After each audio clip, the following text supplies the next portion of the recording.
The Star Money. There was once on a time, a little girl whose father and mother were dead. She was so poor that she no longer had any little room to live in, or bed to sleep in.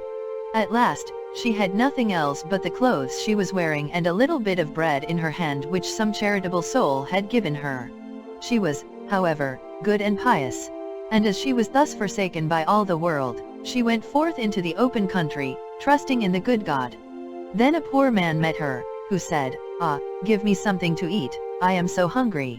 She reached him the whole of her piece of bread, and said, "May God bless it to your use," and went onward. Then came a child who moaned and said, "My head is so cold, give me something to cover it with." So she took off her hood and gave it to him. And when she had walked a little farther, she met another child who had no jacket and was frozen with cold. Then she gave it her own. A little farther on one begged for a frock, and she gave away that also.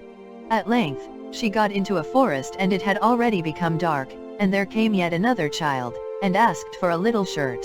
The good little girl thought to herself, "It is a dark night and no one sees me. I can very well give my little shirt away," and took it off, and gave away that also. And she so stood, and had not one single thing left.